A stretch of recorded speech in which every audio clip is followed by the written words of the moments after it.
o'clock, we will start our meeting. The second meeting of the Boy of the 44th Parliament. Fourth Parliament for Boy. And we'll start off with item number 1, minutes of the previous meeting. Are there any comments on that or any questions? Everything's clear? Okay. We'll go on to item number 2. Is there any business arising from the previous minutes? Very good. Now, number 3, supporting increased committee activity levels. We'll go to Mr. McDonald to give us a presentation. Merci, Thank you, Mr. Chair. During the last meeting of the Boy, we had a request for additional information with regards to the 5 additional positions that we'd like to create to fully support all committees. At the request of the Boy, we have revised the note. The essential message here is that this request is not related to the pandemic. Indeed, the pandemic delayed this request, but we would have made the same request earlier. There are 3 main points for which the administration of the House needs these additional resources. First, over the last decade, we've observed an important increase in committee activity. There were more hours of sittings, there were more witnesses, and an increasing number of witnesses appearing in video conference, and this was even before the pandemic. It is important to mention that the work that these resources do is not just the work that is seen in committee. As just one example, more witnesses means more time contacting and planning for these witnesses to appear. In addition, our teams often contact more witnesses than actually appear, as not everyone is available based on the committee schedule. Often, multiple interactions are required to coordinate an appearance. This all amounts to more work for the team acting on behalf of the committee to make those meetings happen. This is but one example of all the work that is being done behind the scenes by the teams supporting committees. Also, as video conferencing technology has improved and become more accessible across the precinct, members have used these tools to reduce travel costs for witnesses, to allow witnesses that might not otherwise have time or be able to travel to Ottawa to appear, and to allow easier access to international witnesses. However, as the number of witnesses that appear via video conference has grown, this also takes more resources and time to coordinate and test the connectivity of each witness and to make sure it is as positive an experience as possible for all concerned. And this is in addition to the time that those resources are available during the meeting when they are ready to support and resolve issues. Secondly, we have seen the modernization of many tools and services used to support committees over the last 10 years. Tools such as the introduction of online and more accessible electronic libraries of all committee documents for members and their staff, a social media presence for committees, making more documents publicly available via the committee's website, such as the large number of briefs received by committees as part of their various studies, and the fact that there's increased access to and improvements to the video conferencing system that is now available in all committee rooms, contrary to the situation that existed in the past where there was only a limited number of rooms where it was possible to video conference from. Les membres ont demandé. Members have requested these services to support their work in committees. Over time, they were put in place to allow them to improve their service and improve the work in committees. However, these additional services have made the workloads heavier and for the teams that support these activities. The House team has always worked hard to support additional committee activities within the existing resources that the board has provided. As can be seen over the course of the last decade, committee activities have grown, but no requests for additional resources have been made to support these activities. When new committees, such as a special committee, are added, we have to reassign staff and sometimes have clerks double up on committees. This has become difficult to keep sustaining, and the teams find themselves in a position where it is increasingly difficult to meet the client service expectations of members. This is why we are requesting these additional resources at this time. Thank you very much, Mr. Speaker, and we'd be pleased to answer any questions the board may have. Start with Mr. Holland, followed by Mr. McKinnon. Mr. Holland.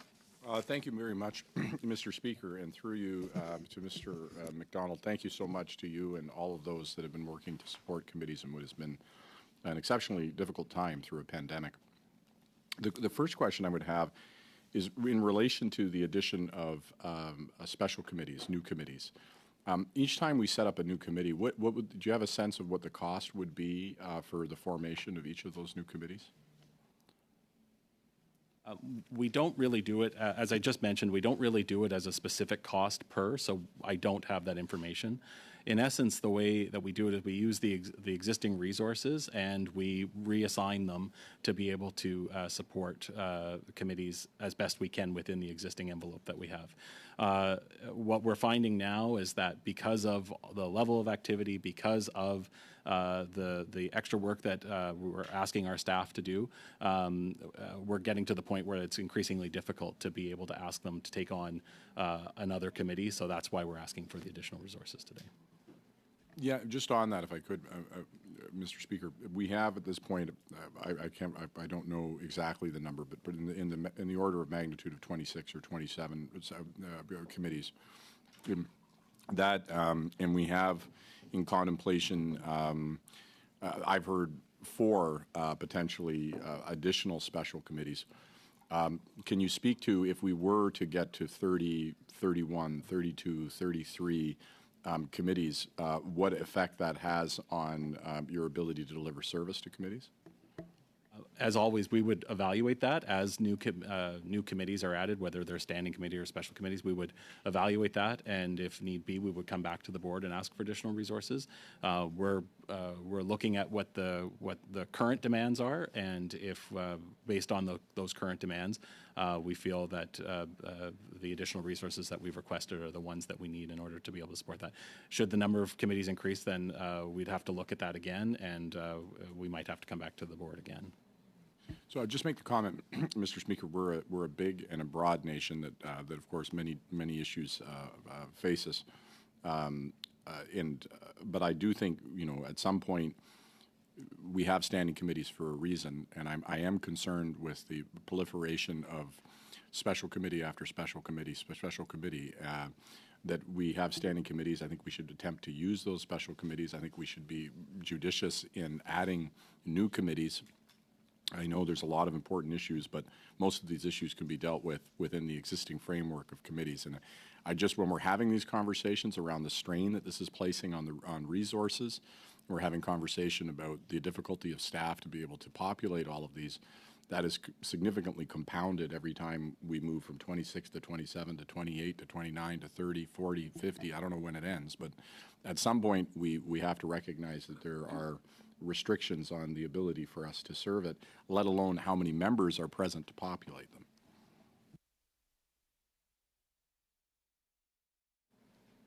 We'll go to Mr. McKinnon, suivi par Monsieur Deltel. Mr. McKinnon. Merci, Monsieur le Président. Thank you, Mr. Chair. In the same order of ideas, we're really stretching the elastic right now, and we're getting spread thin to accommodate current activity. So to add another burden on House staff to support these committees that could periodically be added to the workload. And at the same time, we're being told that operations and services that members are used to having access to, for example, regional or thematic caucuses that get together regularly, cannot necessarily receive the same support that we would grant to new committees, special committees. So I want to raise the following point. At a certain point, we'll have to start considering adding new staff to support the important meetings that take place in all political parties. We're used to this.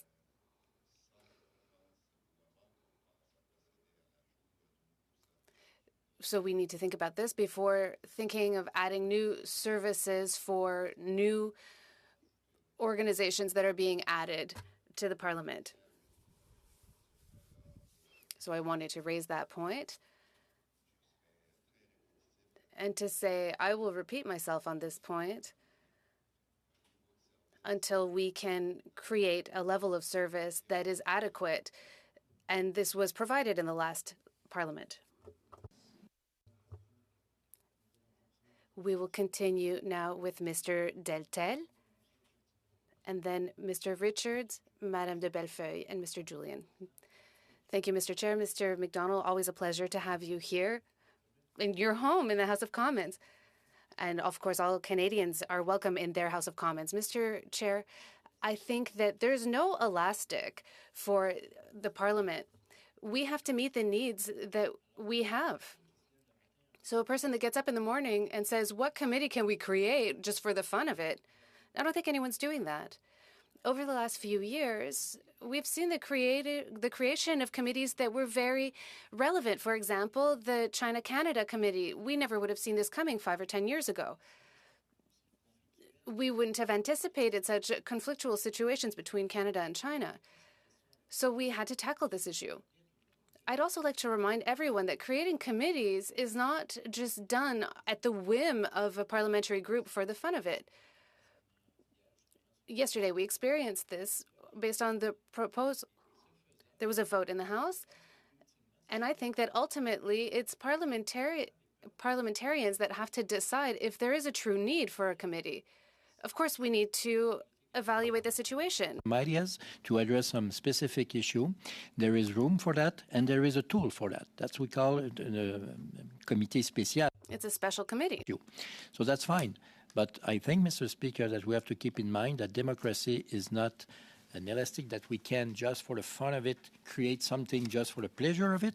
If there is some serious issue to address, we need to have a serious special committee on that. And I don't want to put aside the responsibility of all the committees. Les comités sont là pour... Committees are here to stay. Committees have serious work to do. They have to tackle real issues. But one doesn't prevent the other. As a conservative, I always consider public funds. But first and foremost, we are parliamentarians. We need to discuss major issues. And as long as we have issues that need debating in a special committee, we will do what we did yesterday. We will propose them in the House, and ultimately the House will decide. Thank you, Mr. Chair. Merci. Thank you, Mr. Richards. And then following Madame de Bellefeuille and Mr. Julian. Thank you. So appreciate you coming back with a bit more detail and with some revised proposals. That's appreciated. From what I kind of think I'm hearing here is, like, currently some of the potentially temporary needs that we're facing are being managed right now with some amount of overtime and some casual staff. That's fair. And if I'm understanding that right, how are those resources being covered now? What budgets are those coming from? If I may, through you, Mr. Speaker. I know that we have, during the pandemic, we've been retasking people from, as was mentioned by Stéphane last week, we've been retasking people from all sorts of different service areas, people who have the knowledge and the experience and expertise to be able to come. In some cases, we've helped train them up to be able to do that, to be able to support committees in particular, but many activities during the pandemic. That's really not what this is about. The pandemic has been a specific situation. A lot of those resources will go back to what for example, committee clerks, we've been asking Parliamentary Association secretaries to come in and work as committee clerks because there's been no parliamentary international travel, as we know. So they can come in and help lend a hand. We've been able to support that, those types of activities, retasking people that way. Okay, so I believe Monsieur Patrice would like to add to that. Okay, yeah, please. Yes. Thank you, Mr. Richard. And as Ian pointed out, the pandemic situation, we see it as a temporary situation, so we're managing it on a temporary fashion. So that's why we're not asking for resources in terms of the pandemic situation. We're reallocating resources changing level of service in certain respect to make sure to support it because we see it, and hopefully it's temporary. It's been almost 2 years, but that's the way we've been managing. As Ian pointed out in his opening remarks, this demand about resources would have happened earlier had not been for the pandemic. And it's a question of incremental kind of adding in terms of responsibilities and tasks. Technology has definitely been a pressure in terms of the resources, but it offers great opportunities for committees in the House, for example, to meet more witnesses, to have more meetings, and also being cost efficient in terms of travel of witnesses. So that request would have come, like I said, had not been for the pandemic earlier. If one special committee or other tasks are added, we're able also, there's always kind of an ability to manage it through overtime and so on. But at some point, there's a trigger point where we cannot manage and ask our staff to be on overtime all the time.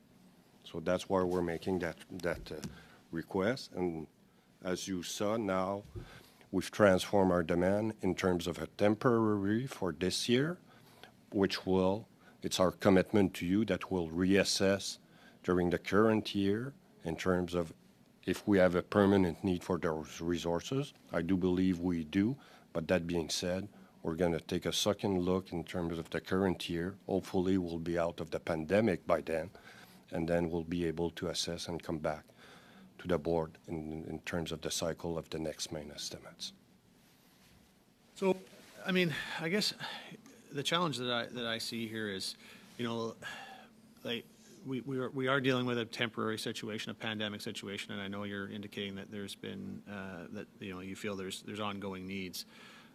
I just find it hard to picture how we're able to really fully and properly assess that at this point because we are managing in a temporary situation, and there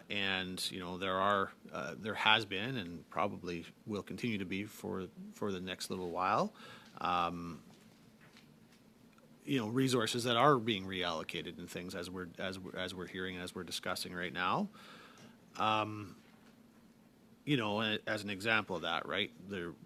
Committees aren't traveling, so there's resources that are available because of that not happening. For example, if parliamentary associations aren't as active or active at all, there are ways to reallocate. And not looking to try to make things difficult, but I'm really struggling to see how we can make proper decisions about how we move forward when we're in the middle of an emergency situation where we're dealing with a different than normal scenario. I was obviously happy to approve the very clear ongoing needs that we approved last week. I still struggle, though, to make a decision about how we move forward when we don't actually know what moving forward is going to fully look like. And I do appreciate that you've indicated if new committees are set up, if situations and needs change as a result of that you could come back to the board, and I would certainly encourage that to happen if and when that needs to happen for those specific circumstances. But I struggle with making a decision when we're as it stands now, we're sort of looking at June as the end date for some of the hybrid situations and things. There's a travel ban on until the end of March, so we're in a situation where we've got 3 to 6 months where we're still trying to manage through something, and I would much prefer see us evaluate this and determine the needs going forward at the end of those 6 months when things we all hope go back to normal. Then we can understand fully what normal is going to look like going forward. So that would be my suggestion. I think this is something we should defer until the temporary measures are lifted. Yeah, and I appreciate, and you're right, in terms of committees not traveling or that type of activities, that actually has allowed us to support move resources in terms of supporting the current context in terms of the hybrid. But these resources that are freed from traveling are not necessarily the same competency and skill set that needs to support the ongoing operation in terms of the technology and the witnesses, the video conference. So it's a different skill set. The other fact that I would like to put on the table is while the pandemic is still ongoing, we are in the process, or as you probably noticed, in terms of resuming operation more into a normal context, even though the pandemic. So we've got data in terms of physical presence on the precinct in the last couple of weeks that shows us that people are coming back to the precinct in the average of over 2,000 person individual that access the precinct, which is not at all the situation that was, for example, I'll say prior to the election. So we are resuming our operation more in a normal fashion, recognizing that the House has still adopted an order for hybrid sittings and committees. The actual fact is the administration is resuming its operation in terms of more in a pre-pandemic context, which, again, gives us a bit less leeway in terms of reallocating resources because we're returning in a way to normal activities. So that's why we're making this request, and that's why we feel that we need those resources to properly support the House, its members, and its committees. And I guess I can appreciate that, and I think we all hope that that's where we're headed, and it's very very soon. And I just think it's difficult to judge on the last few weeks because obviously we've now put in place new hybrid provisions for all the functions that we perform as parliamentarians, and we don't fully know exactly what the usage of those is going to be. We don't know how much what percentage of committees on average will be in person and what percentage will be virtual. We don't know the same for the House or for voting or things like that. And I know that those things aren't necessarily what we're talking about, the last couple things I mentioned, but they all, I think all these things do tie together to some degree. And so, again, I struggle with the idea of making a decision about something without knowing all the information, and I don't think we do right now. So my suggestion would be that when we do have that information, we come back and have another look at this. And I know that that's asking for 3 or maybe 6 months of managing through. But we have, obviously approved some additional resources, which I think will help. We can get those in place and utilize those. But I'm of the belief that I would rather have all the information, and we come back and look at this in 3 months or 6 months when we're in this position to know exactly what things look like. Okay, very good. Nous allons. We will continue with Madame de Bellefeuille, followed by Mr. Julien. Thank you, Mr. Chair.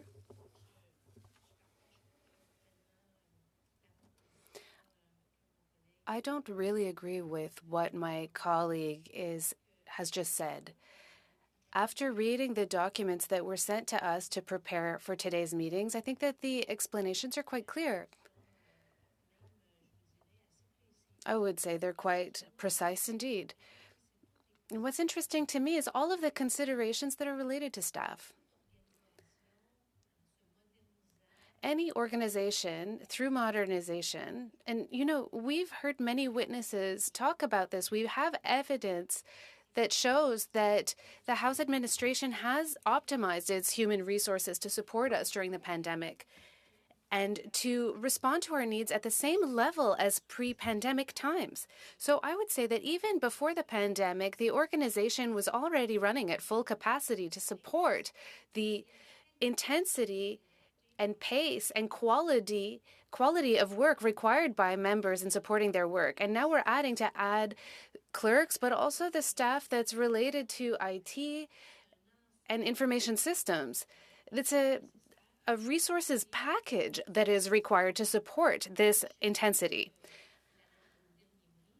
I think that at the last meeting, we had asked for additional information, and I do believe that this information was provided and that it is quite complete.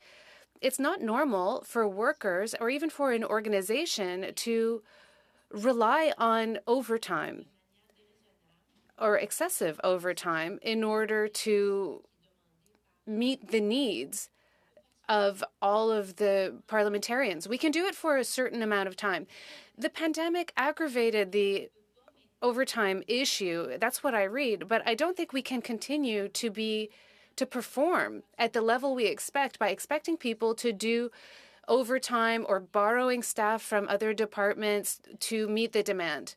What I see in this request is to raise the level of support to allow the House administration to offer high-quality services and to ensure that workers have reasonable schedules, that they not be constantly be waiting to be given overtime hours. That's what I see. And I think we saw this request coming. There was a pre-analysis. If there hadn't been the pandemic, we would have had this request earlier. By modernizing our IT technology, maybe we'll keep some good habits. I'm happy to see that parliamentarians are coming back in person. We know that hybrid sittings is more resource intensive and it's more difficult for interpreters, but also other types of personnel. This intensity and desire to create committees, to have emergency studies of debates. We need an agile, high-performing team. And for this, we need to have an organization that allows us to provide this service in a stable fashion. We can't always be standing on one foot ready to go. So when we have a stable organization that is balanced, we can take care of our employees. We can have better management. And I think with everything that's happened recently, we have to offer the administration the possibility of taking care of their staff and to offer parliamentarians high-quality support. So I don't totally agree with my colleague Blake. We often are of the same opinion, but I think that we would be clipping the administration's wings by not giving them the resources needed to support our work. So I would be in favor. Thank you, Mr. Julian, followed by Mr. Holland. Thank you, Mr. Chair. I would like to ask a question. Can we have the numbers? I know that they were already submitted to the boy. What about the money that was not spent for witness travel and committee travel since the start of the pandemic? Monsieur MacDonald? Oui, merci, Monsieur. Thank you, Mr. Chair.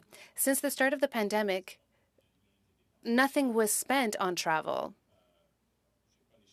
I don't have the numbers in front of me,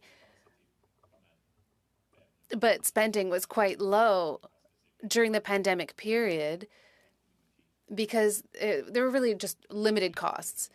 The budget for committees is $4 million a year, and it carries over from year to year. For travel,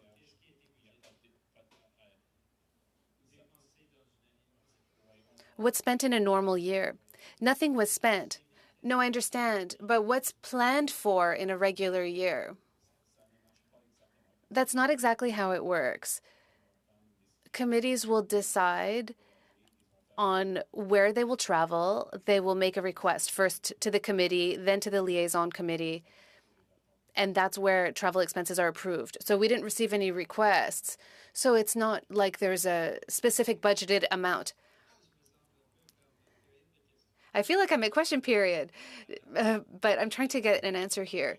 So in the last year, prior to the pandemic, how much was spent? Dans son ensemble pour les voyages.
that have allowed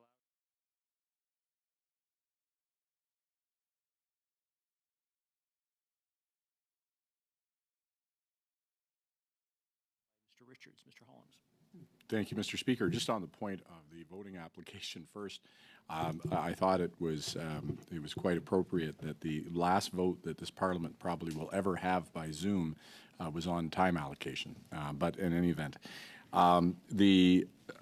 there's a couple of things that I just wanted to say. One, if we could take a look at the figures that are provided in the report, the average number of witnesses looking, and this is not including the pandemic period, which was even higher, but it's worth repeating because I think it makes the point so clearly. Average number of witnesses appearing before committees, up 74%. Average number of hours of meetings, up 49%. Average number of reports published, up 28%. Average number of meetings by video conference, up 54%. This doesn't even factor in, and I was talking about my comments earlier about the number of special committees that are taking place. And yes, Mr. Deltel absolutely is right. There are very important and pressing issues that are happening in the world. But this is not the first time there's been very important and pressing issues happening in the world. Previously, if a matter was happening, for example, at the height of the Cold War and tensions, we had a Foreign Affairs Committee, and that's what we used for such matters. And now we're creating a special committee every time there's a new issue anywhere happening in the planet. If that's going to be the trajectory of things, it's a bit of a strange position on the one hand to say, let's vastly increase the number of committees and vastly increase the number of witnesses and vastly increase the workload, but then turn around and say, well, I don't see a reason to increase the amount of money we're giving you to support us in doing this work. I think that's a disingenuous position, and I think we're already seeing the implications of that with regional caucuses who are without support. And, as the Chief Government Whip has indicated, and I'm sure every caucus feels, that when members are getting together to discuss how they're going to plan and organize themselves and how they're going to meet the issues of the day, they are not being able to be serviced right now. And I think what we're hearing from the recommendation is just very simple, which is, how to deal with the existing context to make sure that, to quote, the needs and expectations of members of Parliament and committees are met. And so I'm not comfortable at all leaving this place with basically saying to the House administration, good luck, find overtime, beg, borrow, and steal from every other part. It just shows no respect for the people who are serving us, frankly, if I'm quite, and I think if I were them and I was watching us explode the amount of work in committees, and at the same time you're choking the oxygen out of the scuba tank and saying go deeper, that's just not fair, and I don't think that's how we should run a professional place. Very good. Now we'll proceed to Mr. Richard, followed by Monsieur Leblanc. Mr. Richards. Sure. First, I'll maybe just address those last comments because at the end of the day, if this place, if the decisions made by the House of Commons, lead to there being additional committee needs, then obviously we as I indicated earlier, then we need to look at the resources that are there. What we're talking about is our current situation, not what could be the situation in the future. Should that happen, well, then we have an opportunity to address that. But I do want to address the current situation. It's like I was saying earlier. I feel like if we want to look at what our future needs are, we need to do it in a place where we know all the information about what our future needs are. And I feel like right now, when we're dealing with temporary provisions, it's difficult to properly assess that. And for me to make a decision about a permanent change, I want to know what that's going to look like. And I think we're 3 to 6 months from now, we're all hoping we're going to be in the place where we're better able to do that. Having said that, with the current situation being what it was, with what it is, with hybrid committees, we saw in the last session of Parliament the limitations of the schedule that goes with, at that time virtual, at this point hybrid committee meetings. And to use one example, but there are many of them. Procedure and House Affairs Committee had a meeting that went on, in 2 hour or sometimes slightly longer chunks for weeks, because there was one party looking to avoid a specific outcome, and that lack of resources was used strategically by the government to try and avoid a certain outcome. And I guess if I'm going to look at a proposal rather than looking at what our needs will be in 3 to 6 months, I need to look at it and evaluate it based on what kinds of outcomes it produces now.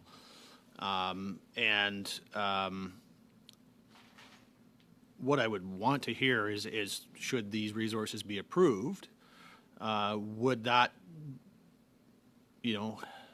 minimize or reduce or preferably even eliminate the ability for the resource,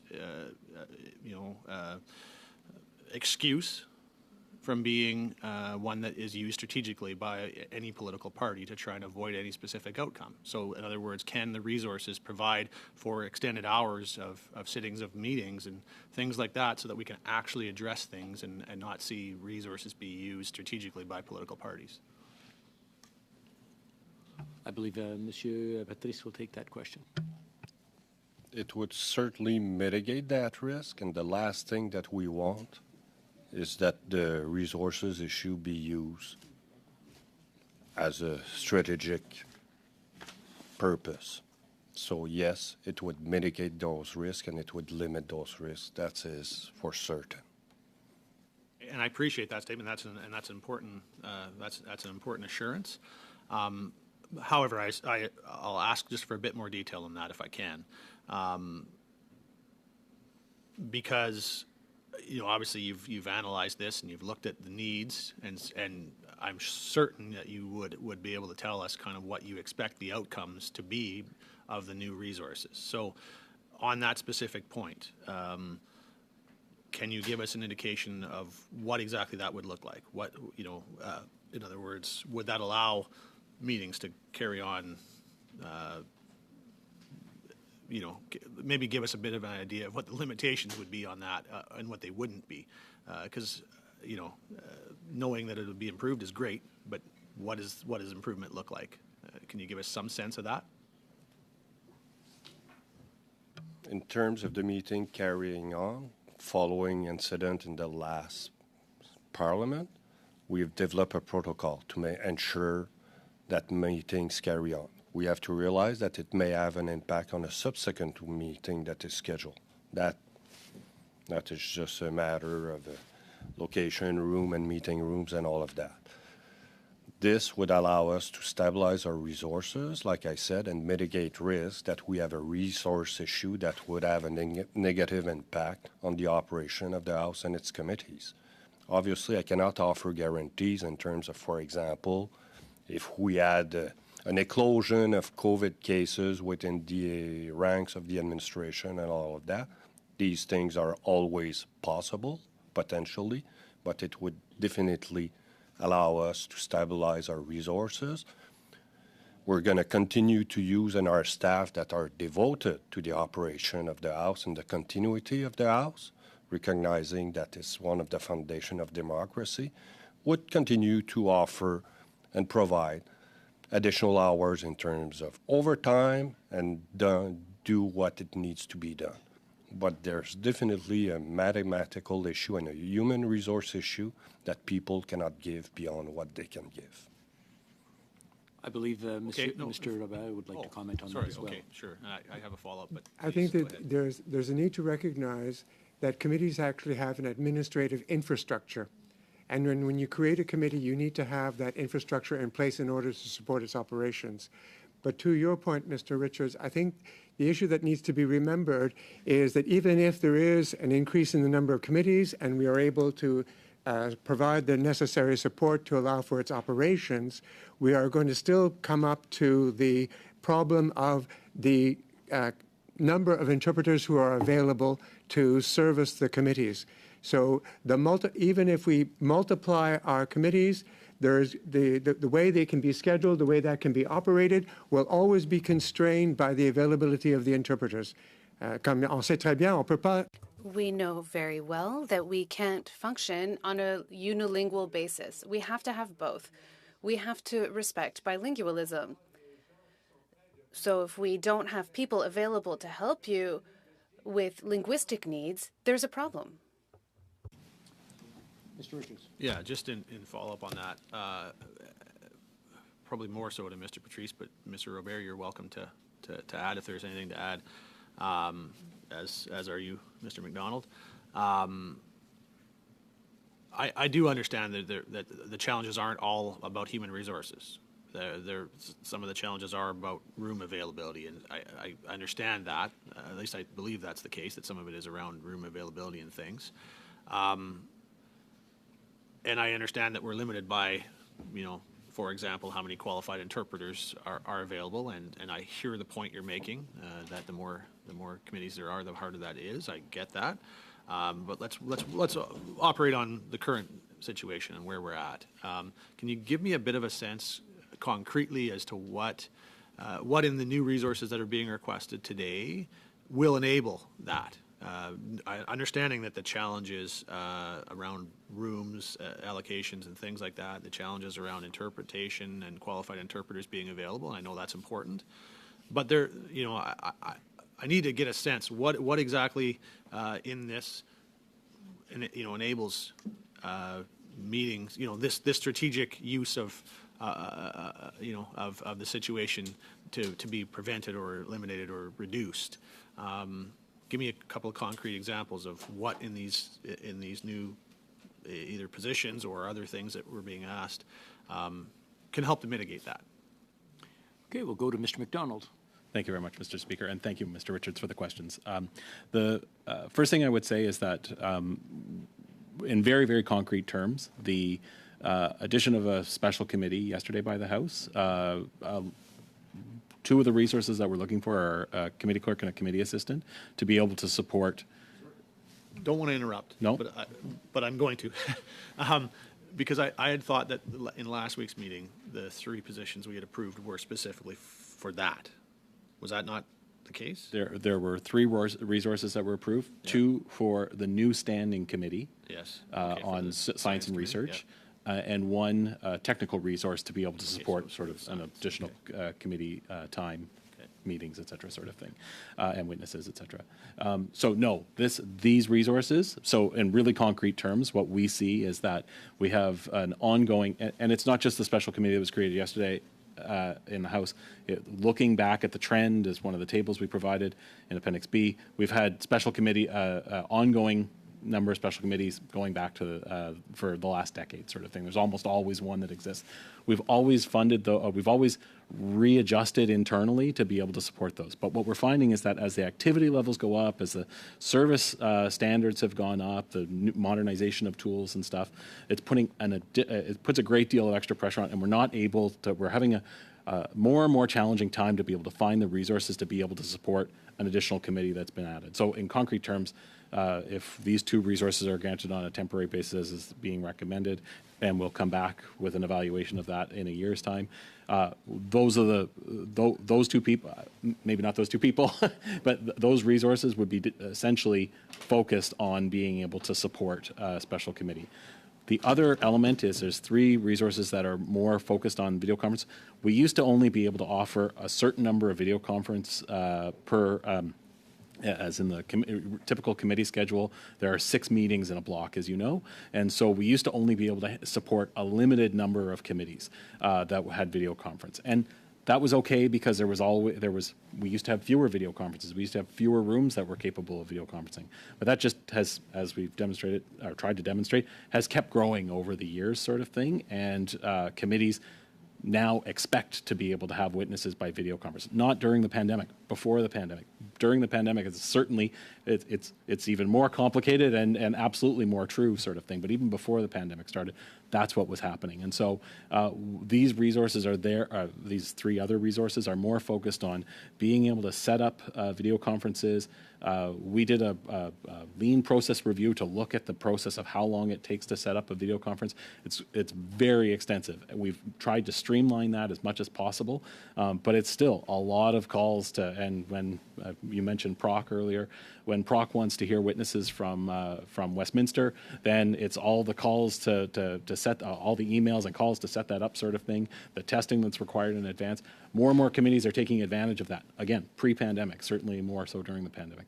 But that's where having some additional resources and being able to handle all the meetings that are going on throughout the day, sort of thing, and a little bit of wiggle room, that's what we're looking for here. Hopefully, just one last question, I hope. So with regards to the blocks that we're dealing with now, and that's what we're talking about in the current environment, at least until the end of June. We've got the 6 committee blocks, and that's kind of our maxed out situation. And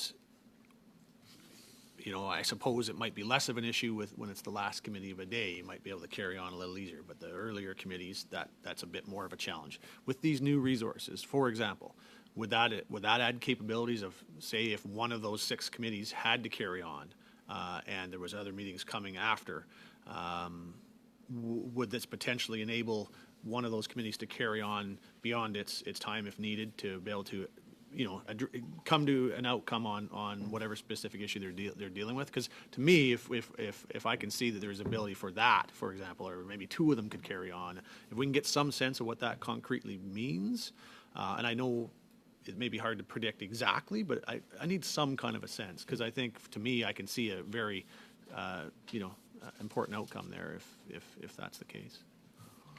I believe Monsieur Patrice has a comment on that, or? I think we've got the same answer. Okay, well, if I can start, then thank you very much, Mr. Speaker, and through you to Mr. Richards. What I think there are many. The short answer is yes. That's what we're always aiming to do, is to be able to support as many activities as possible, whether that's within the blocks or even beyond those, sort of thing. Meetings going beyond, extra meetings that are being added. We want to be able to support those as much as possible. But there are many variables, as the clerk referred to before. We sometimes have a bottleneck around the interpretation resources that are available. Every time we get a request, and as was mentioned, there's a protocol that was put in place in the last Parliament. Every time we get a request, we reach out to all our partners to see, is everybody okay to be able to do that? The PVOs who are there working the microphones and recording who spoke, at what time, all the way to the interpreters, the clerks, the technicians, everyone. We make sure that we can support, because we need we need everyone in the chain to be available to be able to support. So yes, these resources will help supplement that, but they're not the only resources involved in that chain. And we need to continue working with them, but we are looking constantly to see how we can bring improvements, we're working with our partners from the Translation Bureau Interpretation Service to see where we can bring improvements around the tools that they're using and everything else as well. So, caveats aside, and I understand that there are caveats, what you're telling me is that you believe that there should be the ability to see meetings be able to be extended where possible, in order to avoid strategic sort of use of resources as kind of a reason to, have to not arrive at an outcome on a meeting. Like you're of the belief that this should enable us to see some improvement in avoiding that as a strategic tool being used. Is that fair? That is fair, caveat aside. I can add, from a House of Commons perspective, in terms of the team from the House that supports committees, absolutely. Yeah. Okay, very good. Now we'll go to Monsieur Leblanc. Mr. Leblanc. Yeah, Mr. Speaker, thank you, and through you to our colleagues. I hope I'm certainly want to align myself with the comments of our House Leader and others, Madame de Bellefeuille. We have a thoughtful recommendation from the House administration. We can ascribe partisan meanings to all kinds of extensions of different meetings or additions of special committees. It's not particularly constructive in a Board of Internal Economy meeting. If the idea is to better serve members of Parliament in their work on committees that the House sets up through whatever process is in place, I would hope that we're all in favor of ensuring that those committees and the members that serve on those committees can do their work as efficiently and as effectively as Canadians expect. And I think we have professional managers from the House of Commons administration that have thoughtfully prepared a responsible submission on what will increase our ability to better serve those committees. So, Mr. Speaker, I would be very happy to approve the suggestion as made by the House administration and move on to other agenda items. Okay, I don't see any more comments. Do we have consent to proceed with the recommendation? Just to be clear, what we're doing is we're approving the resources on a temporary basis with a review in 1 year. Is that? Yeah. Okay. So we're good? Okay, we'll move on. Nous allons maintenant continuer. We will now proceed to number 4. Confirmation of mandate and membership of the LTVP working group. We will continue with Mr. Patrice. The purpose of this briefing note is to seek the approval of the board to confirm the mandate and the composition of the LTVP working group that was set up by the board in the last parliament, the last session of the parliament. The composition of the board, the LTVP group, would be composed of the speaker or its designate. Namely, in this scenario, would be Mr. D'Entremont, as the last time it used to be Deputy Speaker Stanton. 3 members from the government, 2 members from the official opposition, and 1 member for each of the 3rd and 4th recognized party. And the same mandate would apply to the functioning of the working group that were approved in the last session. I'm open for questions. Questions ou commentaires? Questions and comments? No, everyone agrees? I totally agree. When do you think you can constitute the committee, giving us names? Parties to provide us the name in the following weeks, but no meeting is planned before Christmas. So after in January, most Donc vous likely. cherchez des... So you're looking for people. Pas de questions, pas de commentaires. No questions, no comments. We agree? Okay, we will proceed to number 5. But before moving to number 5, I would like to tell everyone we're going in camera. I want to remind everyone, so we'll take a couple of minutes before it gets shifted over. Maybe we'll take 3 minutes. So it's noon right now. At 12:03, we'll proceed.